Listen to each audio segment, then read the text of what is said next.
Hello, it's Adam in the newscast studio. What's up, Doc Adam? It's Chris in the newscast studio.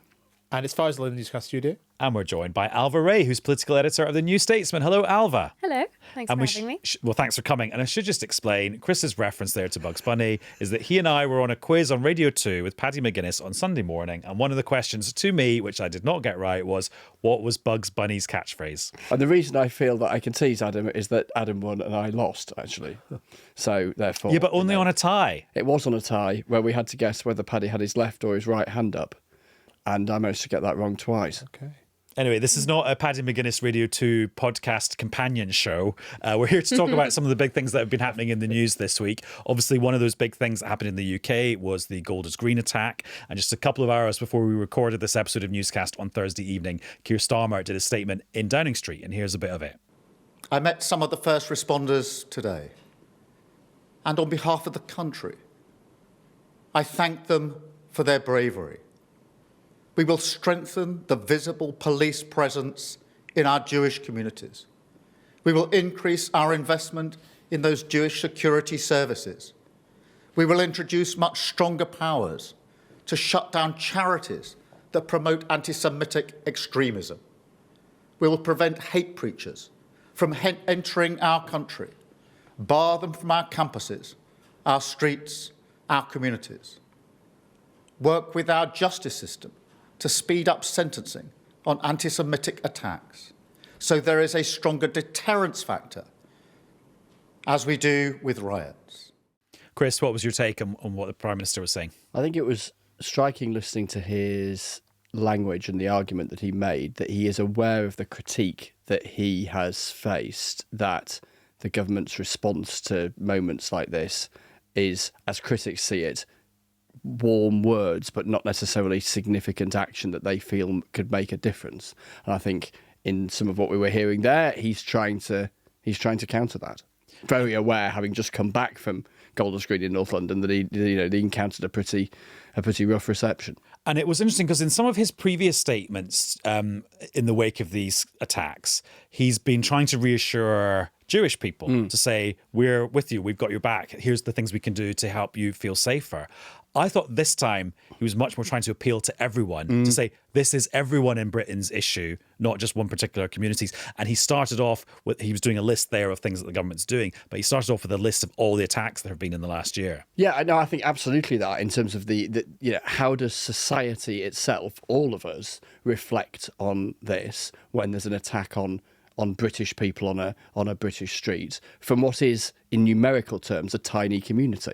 So the vast majority of his audience, by definition, are not Jewish, and therefore seeking to speak to, if you like, to those who are and those who aren't. I think they feel keenly that critique about the suggestion of words and not action. And we saw the response that the local MPs, Sarah Sackman and the Metropolitan Police Commissioner got when they went to Golders Green on Wednesday, and then an element of it, I mean, at the very least, a mixed response that the Prime Minister received, and some chanting and booing as he arrived. So I think there's a keen awareness in government when things like this happen, when there are terror attacks, that it is absolutely kind of a baseline expectation, isn't it, of government, that they can not just seek to reassure but do reassure, and then respond in a way that those who see them, who are the victims, feel reassured by. And I should just say we're recording this episode of Newscast at 7:30 on Thursday evening. And also, since we heard from Keir Starmer, we then got another quite significant announcement from the government, which is that the UK terror threat level is going from substantial to severe. So there's 5 threat levels set out.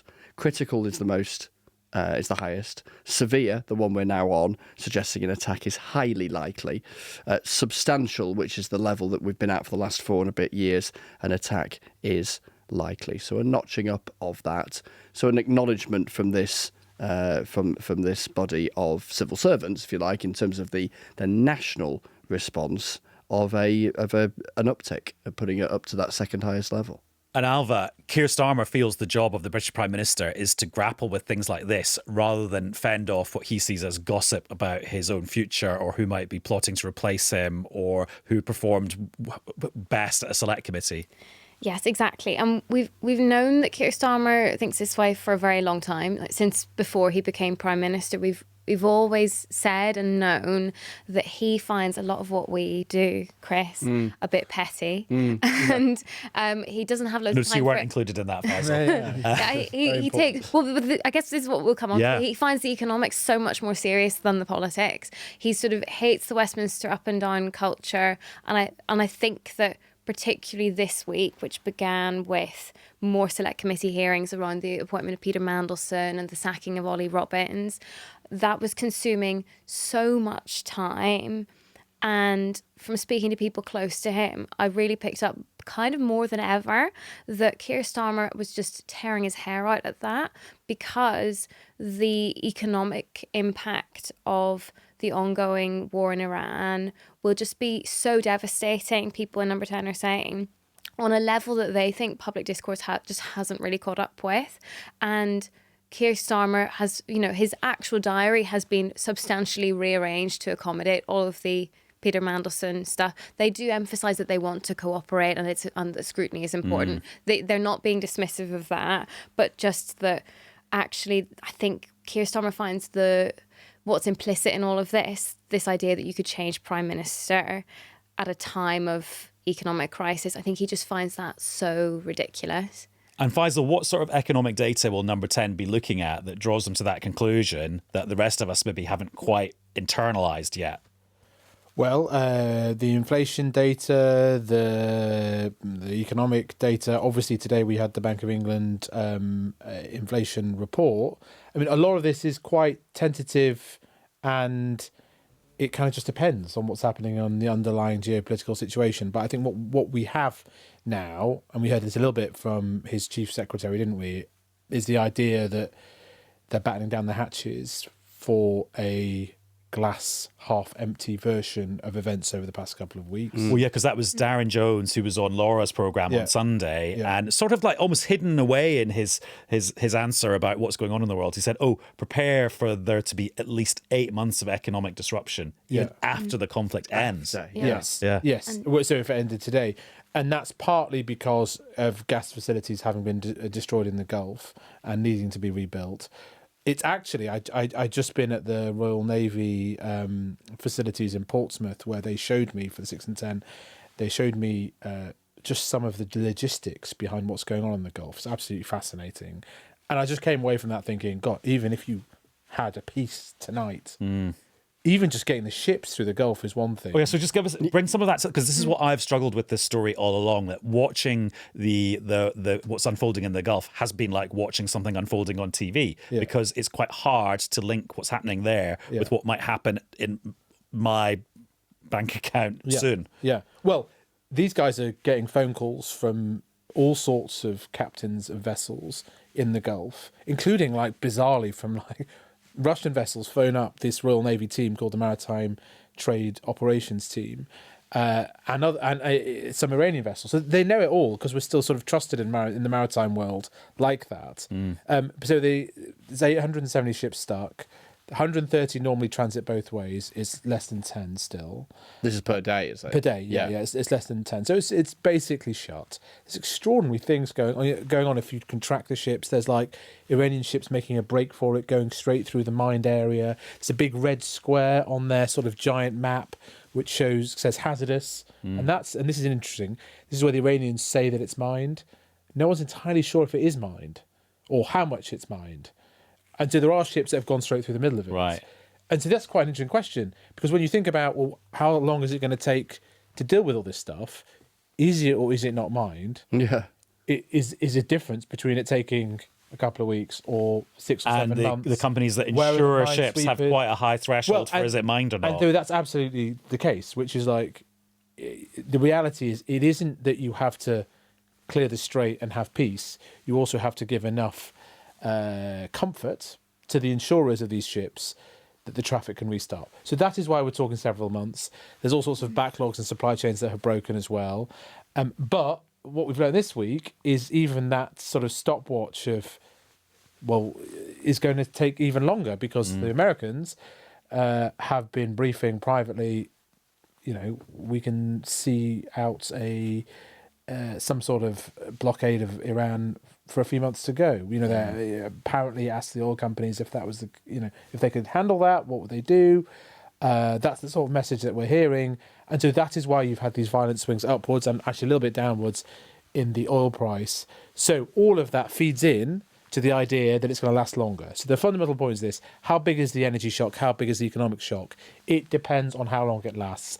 What we have now is the information that it isn't going to be days or weeks. It will have been months.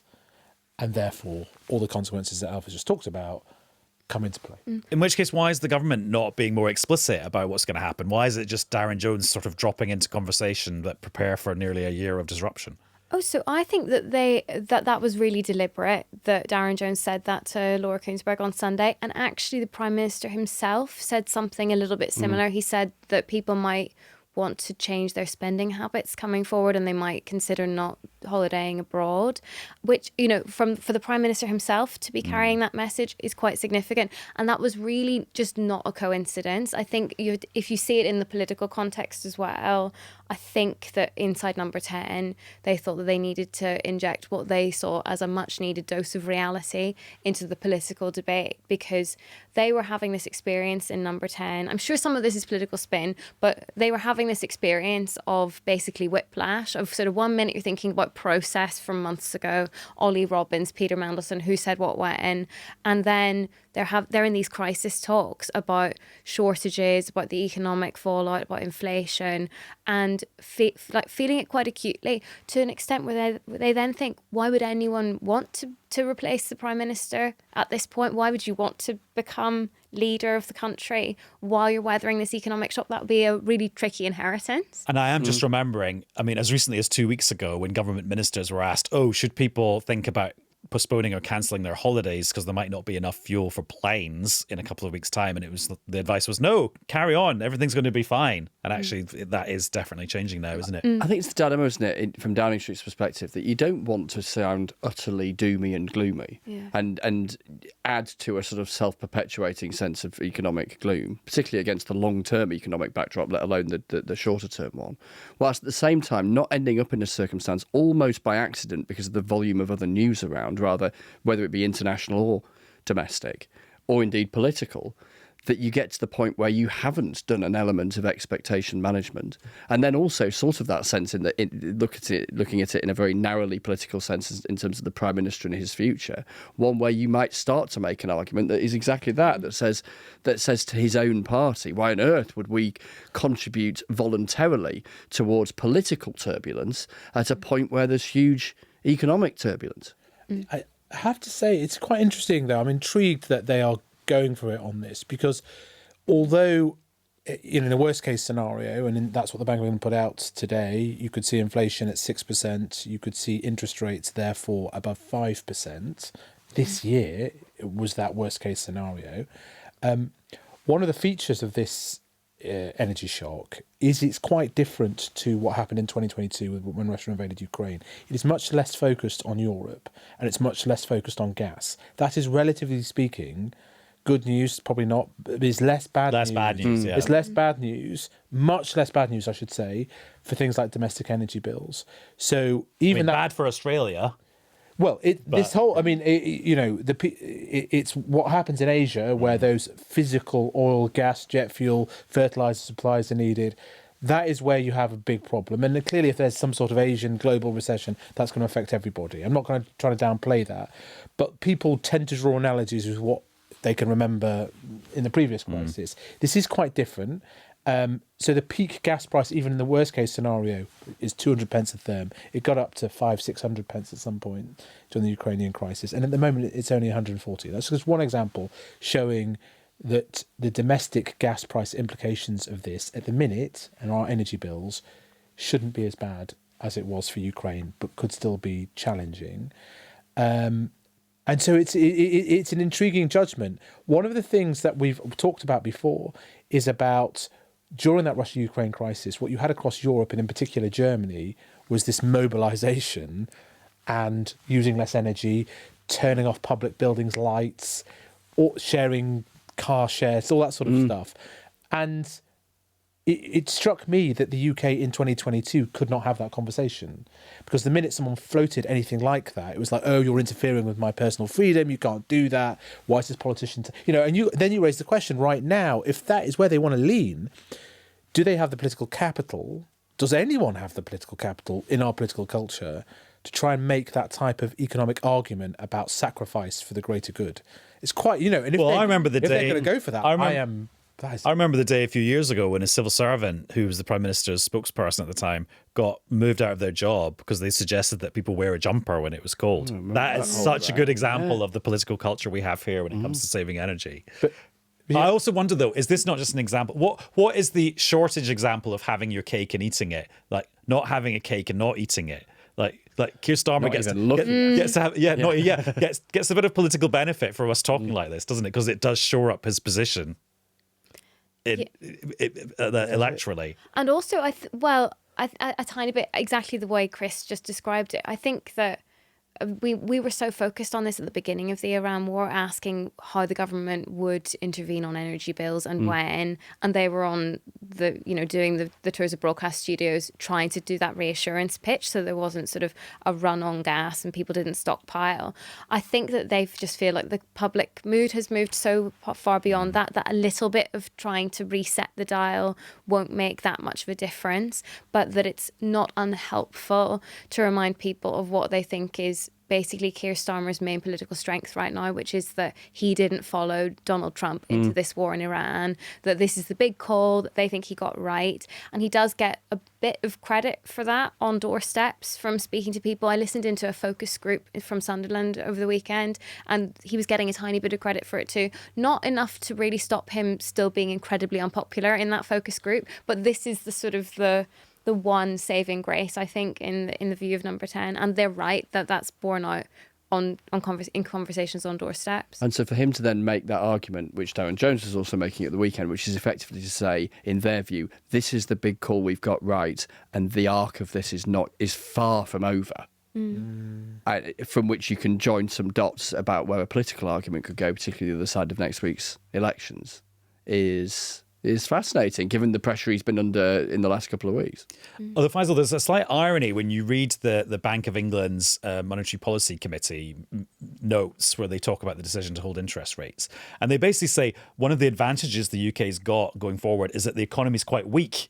Right. Because if we had a strong economy and unemployment was very low and everything was working really efficiently, actually, potentially the situation would be worse. Basically, there's some slack in the economy that can pick up higher energy prices. Yes, and then more than that, they said the following. This is a similar argument, not quite exactly the same, which is they may be able to hold off on aggressive rate rises because it's difficult to see, or they don't anticipate, that these energy price rises will lead to wage rises.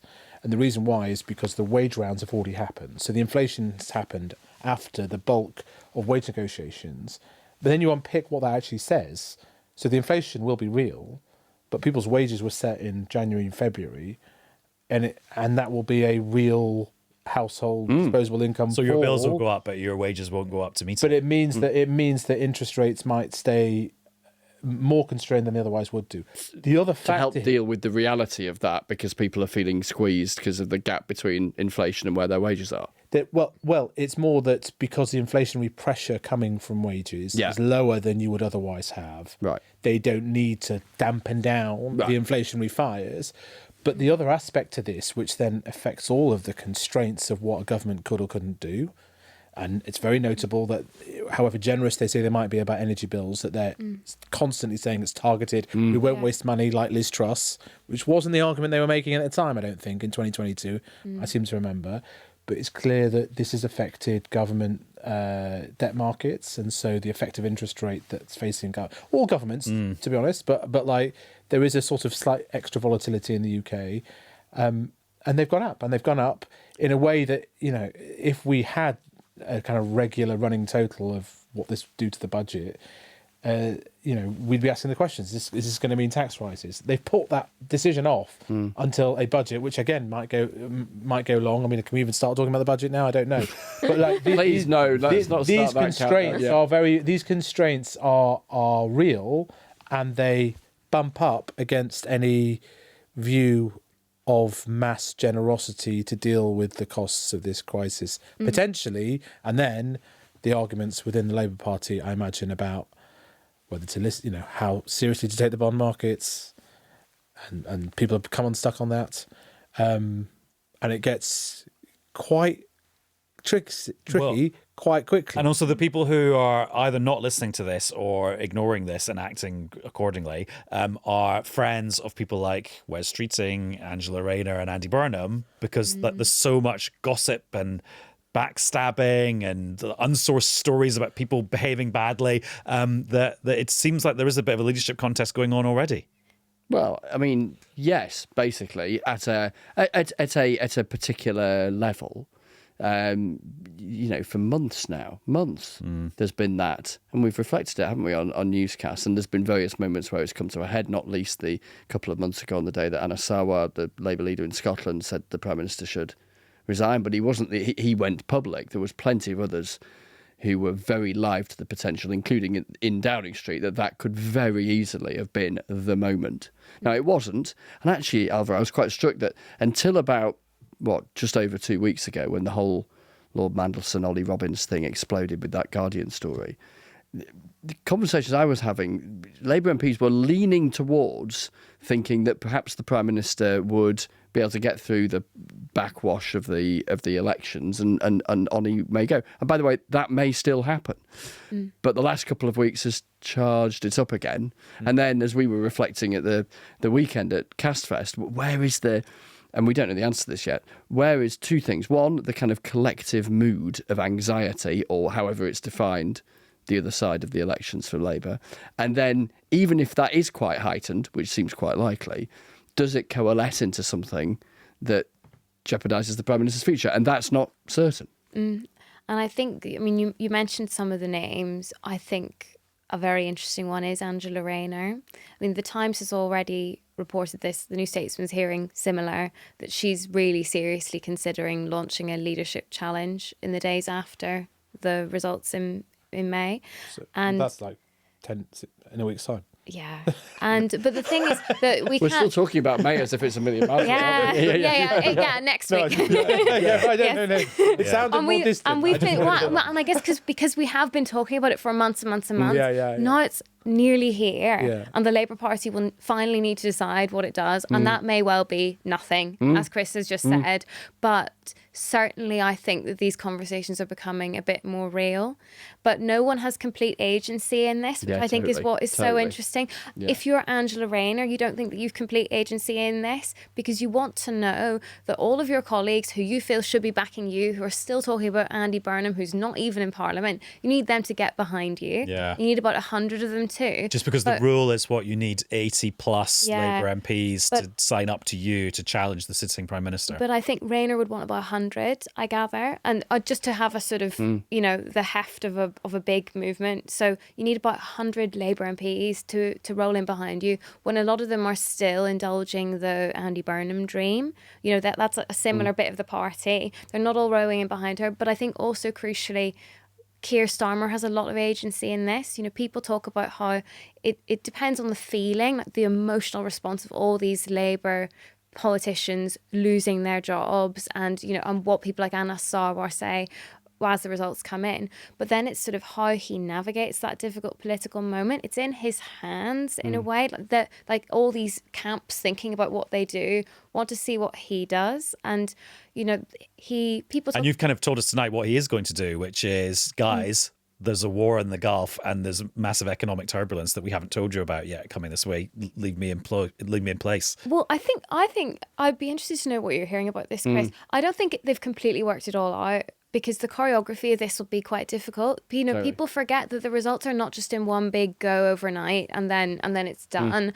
They'll be trickling through for 2 days, on the Friday and the Saturday. At what point, if you're Prime Minister, do you intervene and do a speech? I think this is fascinating, that choreography, because and it's useful for newscasters to sort of have this in their minds. We're so used to, the British political culture tells us that you wake up on the Friday morning after an election and there is the result. Yeah. And we will wake up on Friday morning to some results in England. If you're the Prime Minister, there might be a temptation to go out and say something on Friday morning, but that'll be before we get the results from Wales and from Scotland and from plenty of other parts of England. And the results, depending on where you are, will head off in all sorts of different directions. Then you're going to have a whole collection, it would appear, of Labour folk in different parts of Britain who will be a combination of exhausted, not necessarily because they've been up all night, because lots of people won't have to, but they'll be exhausted. They'll be in the company of cameras, microphones and journalists, and they will be, for many of them, there'll be an emotion attached to it because they'll have lost friends who have not been elected or not been re-elected or whatever. How do they respond? How they respond will depend on who they have lost to, which could be in lots of different directions depending on where they are. And how does that manifests itself, where crucially, as Ailbhe says, no one has total agency. And so the Prime Minister, just going back to the Angela Rayner thing, obviously she's got the whole question of sorting out her tax issues.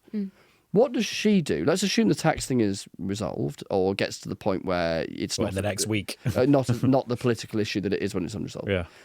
What does she do, for instance, if the Prime Minister offers her a seat back in the cabinet? Yeah. Which one does she accept? Does she think the Prime Minister has a longevity or not? And therefore, is that something she wants to take on? That's just looking at it through the prism of one potential contender, let alone there's the Andy Burnham question and can he get back to Parliament, etc., etc. What about West Streeting? And then the Prime Minister and his allies saying to Labour MPs of every view, back to the point about turbulence. Look at the economic backdrop. The big calling card of Keir Starmer was stability, and you want to volunteer that we will indulge in a massive wave of instability when you can't even be certain your candidate's going to win. I mean, that's quite a powerful argument. It's a really powerful And so we'll all be looking at all the Labour numbers MPs that come in for the number of councillors or members of the Scottish Parliament or members of the Senate, but the other number is going to be how much government borrowing costs, because we can see the bond markets, the people that lend the government money to keep it functioning, is it changes minute by minute on the basis of this politics. It can do, and it can be affected. And I was rather intrigued to see that Andy Burnham had given an interview to financial publication Bloomberg, where he had clarified that point about the bond markets. Because he'd previously said we need to be less in hock to the bond markets, which And people thought, he wants to borrow and spend more, which he can't do. I think his argument was, in fact, we need to sort things out so we're not constantly. It was a slightly more yes, exactly. Argument, but the way it was interpreted was not. And he left himself open for it to be interpreted like that. But now he's saying that he'd stick to the fiscal rules, but seeks an exemption for the increase in defence spending, which is the conservative German proposal of Friedrich Merz. So it doesn't sound, people will have a problem maybe with it or not if you're, fiscally austere, but it's kind of mainstream radicalism, if you see what I mean. But which I thought was intriguing that that's a phrase. That is a phrase to well, no, it's not. But then I also. It just seemed like there was an attempt to sort of slightly in that market reposition himself, which certainly sounded like he was preparing something. Which isn't necessarily like an Andy Burnham versus Keir Starmer thing. We should be reading that as a Andy Burnham versus Angela Rayner thing. Potentially. But he also said something intriguing about politics. He said that part of the problem for investors was this total political turbulence. And we come back to this point, which is Labour have a majority of 160, 170. The markets did have a sigh of relief, even if they don't like all the policies that of Starmer and Reeves, that at least you'd know where they were going. And it has, what we have seen.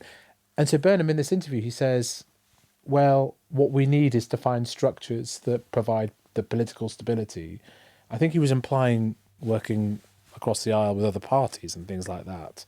But I just thought it was an interesting argument that there is something in the water in British politics which means that even if you have a majority of 150, you cannot run the country. It's not a big enough buffer to guarantee political stability. Which I think is questionable. I mean, you might rather say, well, have you been particularly competent at running the country with a majority of 150? Perhaps. And it's also a curious argument to make when any route between, any route from where we are now to him being Prime Minister is guaranteed to involve an element of political instability.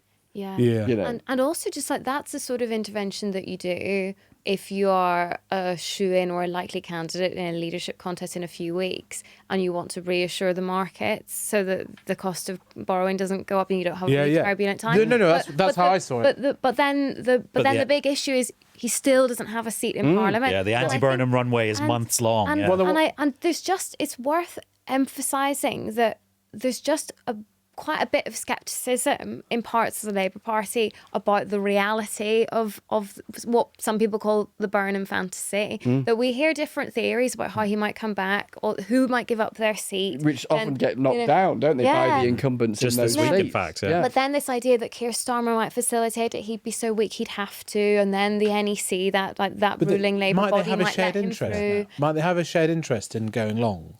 I mean, I know there's But you know what? I think we've gone long because we've run out of time for this episode of right. newscast, although we could go on for another 5 hours. It's almost like it's election night tonight, but that's a whole week away. Ailbhe, thank you very much. Thanks for having me. Faisal, thanks to you too. Thank you. And good to catch up with you, Chris. What's up, Doc? Well, what's up next week is that there will be no newscast on TV because Laura Kay will be taking you through the first set of results. And then Newscast will continue to exist as a daily news podcast, which you can get, yes, every day on BBC Sounds. Bye-bye.